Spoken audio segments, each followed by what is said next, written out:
Today we are going to start a topic, work, energy and power.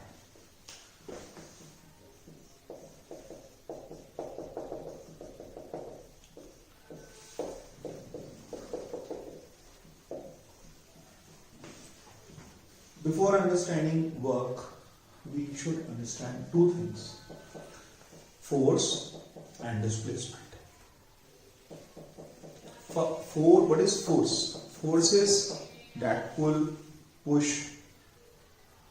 You can say squeezing also, you can say changing shape also. So force is that effect which can change the position, direction, motion, shape, size of different objects. That is force. What is displacement? Displacement is the distance between the shortest distance in a specific direction from initial and final positions of two objects, A to B. You can go in different ways, but the displacement is the shortest one. Displacement क्या है? जो सबसे छोटा वाला है उसको हमने displacement बोलते हैं. Now we'll see the effect of force, which is called work. Now, if force fails to displace the body, then there is no work. If there is a displacement produced by force, then work is done. So what's the definition of work? Work is said to be done when the applied force displaces the object in the direction of force. Condition है. Condition क्या है कि जो applied force है वो object को force की direction में ही डिस्प्लेस करे. अगर फोर्स की डायरेक्शन में नहीं किया तो सर ऐसे कैसे हो सकता है कि फोर्स की डायरेक्शन में नहीं किया? हाँ, फोर्स की डायरेक्शन से अपोजिट अगर डिस्प्लेसमेंट हुआ तो इसका मतलब ये है, जैसे अभी एग्जांपल्स लेंगे हम कि डिस्प्लेसमेंट अपोजिट डायरेक्शन का कैसे होगा. स्प्रिंग का केस है, फ्रिक्शन का केस है, that will discuss. So if displacement is in opposite direction of force, then work will take negative. But the main thing is, what is work? Work is said to be done when the applied force displaces the object in the direction of force. If there is no displacement, no work is done. मैं कहूंगा force लगा के दीवार को खिसका दूंगा और मैंने फोर्स पूरा लगा दिया, मैं पसीने पसीने हो गया, बट दीवार खिसकी ही नहीं. तो इसका मतलब मैं क्या बोल रहा हूं कि वर्क नहीं हुआ. एनर्जी स्पेंड हुई, फोर्स पूरा लगाया, लेकिन वर्क नहीं हुआ. वर्क तभी होगा, वर्क तभी माना जाएगा जब डिस्प्लेसमेंट होगा. अगर डिस्प्लेसमेंट नहीं हुआ तो वर्क डन जीरो एज्यूम किया जाएगा. फिर आई बात, इन द डायरेक्शन ऑफ फोर्स का मतलब क्या होगा? ये फोर्स है आपके पास, ये डायरेक्शन फोर्स की मैच करेगी. हमें जब भी डिस्प्लेसमेंट लेना है वो फोर्स की डायरेक्शन में ही लेना है. अब इसमें भी बहुत सारे केसेस आते हैं, बट न्यूमेरिकली फोर्स क्या होता है, वर्क क्या होता है? तो वर्क इज प्रोडक्ट ऑफ, जब आप क्लास 11 में आएंगे तब हम यहां पर डेफिनेशन चेंज करते हैं. Will say dot product of force and displacement, और अभी जो है सिर्फ product of force and displacement. Numerically, work is force and displacement का प्रोडक्ट. उसको हम क्या बोल देंगे? वर्क है. अच्छा, अब फोर्स और डिस्प्लेसमेंट का प्रोडक्ट लेना है, लेकिन किस तरीके से लेंगे वो भी समझते हैं. मान लीजिए ये आपके पास ऑब्जेक्ट है, ऑब्जेक्ट पर आपने फोर्स ये रखा है. Now the object is getting displaced by the applied force. जो डिस्टेंस लेंगे इसके मिडल पार्ट से इसके मिडल पार्ट के बीच का डिस्टेंस लेंगे. वर्क डन क्या होगा? F into S. Force into displacement. Always force और डिस्प्लेसमेंट का प्रोडक्ट, लेकिन डिस्प्लेसमेंट फोर्स की डायरेक्शन वाला ही लेना है. एक केस और कंसिडर करते हैं यहीं पर कि जैसे आप स्काई बैग लेके चलते हैं ना, वो ऐसे खींचते हैं हम लोग। गार्डन रोलर होता है ना, हम ऐसे फोर्स लगाते हैं, हम उसकी डायरेक्शन में लेट के तो फोर्स नहीं लगाते, हमारा फोर्स ऐसे होता है और डिस्प्लेसमेंट इस तरीके से होता है। देखिए यहां से देखिए, फोर्स ऐसा है, फोर्स की डायरेक्शन ये है और डिस्प्लेसमेंट की डायरेक्शन ये है। देन फिजिक्स में एक टर्म आती है, that is not in class 10, ICSC CBSE किसी में नहीं है, क्लास 10 लेवल में नहीं है, but let's try to understand the effect of force in two directions. You are applying the force in this direction, but we want to calculate its effect in this direction. इस direction में लगने वाले force का effect इस direction में चाहिए। That can be, this force can be resolved into two different directions. और इन directions में हमको उसको रिजॉल्व करना है और रिजॉल्व करके फिर उसका इफेक्ट कैलकुलेट करना है। ये सीखना पड़ेगा, यू शुड अंडरस्टैंड, तभी ये कॉन्सेप्ट क्लियर होगा। चलिए फिलहाल अभी बात करते हैं कि अगर आपने फोर्स, ऑब्जेक्ट ऐसे रखी, फोर्स ये लगाया आपने और ये डिस्प्लेसमेंट हुआ, तो इसका मतलब ये फोर्स भी था लग रहा था सर, मैं बैग तो ऐसे खींच रहा था, मैं बैग तो ऐसे खींच रहा था, लेकिन बैग जा ऐसे रहा था, तो इसका मतलब कोई डिफरेंस है कि नहीं? एक बार पहले भी कई बार मैंने एग्जांपल दिया, एरोप्लेन ऐसे टेक ऑफ कर रहा है, तो इसका मतलब क्या है, वो कौन सी डिस्टेंस कवर कर रहा है? ये टेक ऑफ किया एरोप्लेन, इसका मतलब it is covering the horizontal distance as well as the vertical one. इसका मतलब इसकी वेलोसिटी को, इसके डिस्प्लेसमेंट को हम दो पार्ट्स में रिजॉल्व कर सकते हैं। मैं एक रूट में एक वर्ड डालना चाह रहा हूं, resolving, resolving a vector, resolving the velocity, resolving the force.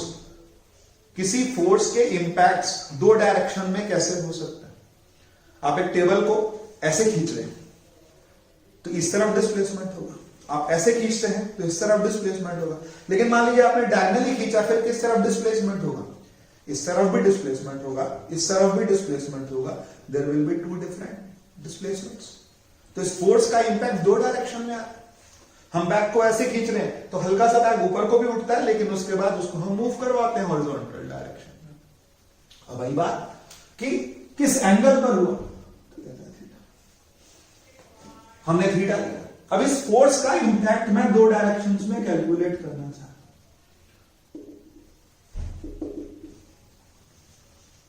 अब दो डायरेक्शंस कौन कौन सी? तो I write it F cos theta, this one I write F sine theta. How I got it?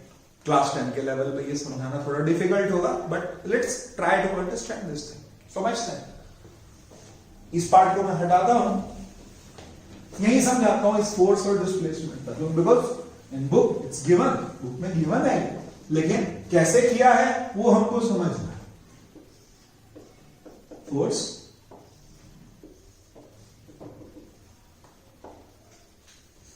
O A M, I am writing it down. Now apply trigonometry है। Trigonometry कैसे लगेगी? मैंने ये फोर्स रख लिया, इसका एक कंपोनेंट इस डायरेक्शन में और एक कंपोनेंट इस डायरेक्शन। कंपोनेंट का मतलब टुकड़ा, उसका पार्ट, उसका इंपैक्ट। अब इस डायरेक्शन में भी कैलकुलेट करना चाहते हैं, इस डायरेक्शन में भी। I am writing it F x, it's along x axis, इसको मैं अलोंग वाई एक्सिस ले लेता हूं। अब आई बात कि एफ एक्स क्या होगा, तो हमारे पास cos theta is equal to OM upon OA होगा। तो इसका मतलब OM क्या होगा? OA cos theta. तो एफ एक्स क्या हो जाएगा? F cos theta. ठीक है, अगर मुझे OM चाहिए, वैसे यहां जरूरत नहीं पड़ेगी, बट लेट्स कैलकुलेट, काम पूरा करते हैं। sin theta is equal to OM upon OA। What is OM? OA sin theta. What is OM का वैल्यू क्या हमने अज्यूम किया था? Fy is equal to F sin theta. इसका मतलब मुझे अगर एंगल पता है तो मैं फोर्स को दो पार्ट्स में डिसॉल्व कर सकता हूं।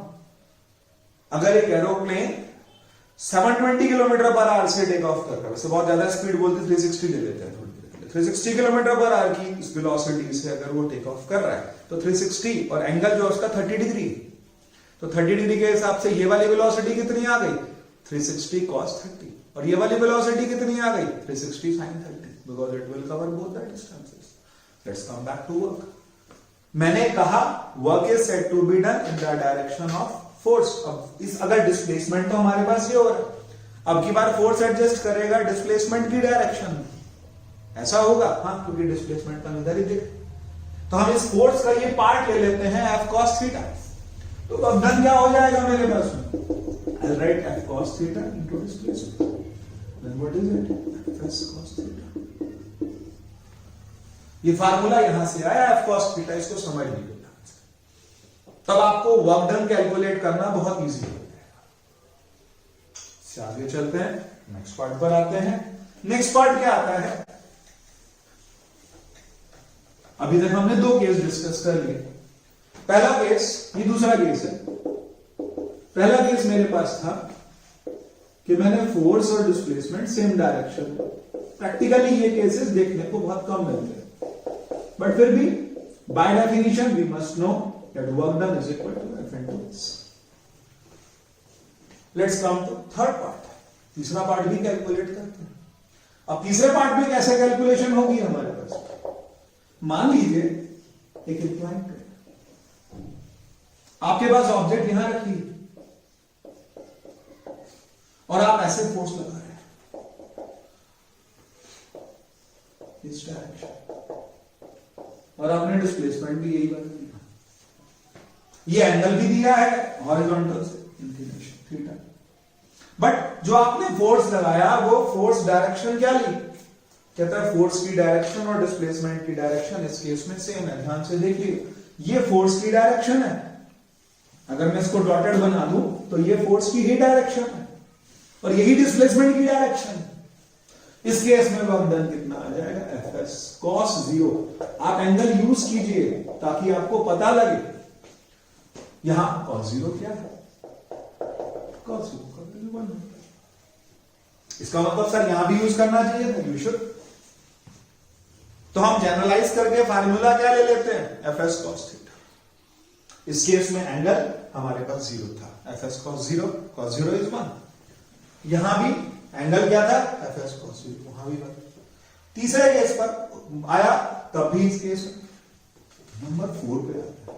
मैं एक ही बात सारे केसेस डिस्कस कर देना चाहता हूं so that you can clearly see it। अगर ऑब्जेक्ट ऐसे रखिए और आप फोर्स ऐसे लगा रहे हैं, केस समझिएगा, आपने फोर्स ऐसे लगाया, ऐसे नहीं लगाया। जैसे कभी कभी हमें किसी इंक्लाइन प्लेन पर कोई ऑब्जेक्ट चढ़ाना है, आप कभी देखें कोई ठेली वाला जब वो किसी ठेले को ऊपर चढ़ाता है और धक्का मार के चढ़ाता है, तो कोशिश उसकी रहती है ऐसे फोर्स लगाने की, पर वो ऐसे फोर्स नहीं लगाता, वो ऐसे ही फोर्स लगाता है, लेकिन जो उसकी जो ठेली होती है वो ऐसे चढ़ती है। कैसे फोर्स लगाया, हॉरिजॉन्टल लगाया, चढ़ ऊपर रही, ये क्या हुआ, तो इसका मतलब उसका फोर्स के दो कंपोनेंट्स बने, उसे नहीं पता। हमें पता होना चाहिए कि how to resolve the force into two components. This component, this is angle theta, vertically opposite, by geometry you can take it theta. इसका एक पार्ट यहां भी आएगा, दैट इज नॉट नीडेड है, अभी मेरे को उसको लिखाने की जरूरत नहीं, अभी मेरा काम है cos थीटा से चल रहा है। Displacement is what, displacement. तो वर्क डन कितना हो जाएगा, F cos theta multiplied by S, तो W is equal to F cos theta. तो इसका मतलब फोर्स और डिस्प्लेसमेंट के बीच का एंगल, उसका कोसाइन लेना है। कोसाइन क्यों, because cosine will give you base, cosine will give you base. Base मतलब हॉरिजॉन्टल कंपोनेंट, बिकॉज जो मोस्टली डिस्प्लेसमेंट्स होते हैं वो कहां पर होते हैं, अलाउंग बेस होते हैं। तो क्या मोस्टली के केस से लेंगे, नहीं, मोस्टली के केस से नहीं लेंगे। हमारे को डिस्प्लेसमेंट की डायरेक्शन हमने ये ली और हमने cos थीटा ले लिया, तो वर्क डन का फार्मूला Fs cos थीटा हमारे पास आया। इससे आगे चलते हैं, वर्क डन का केस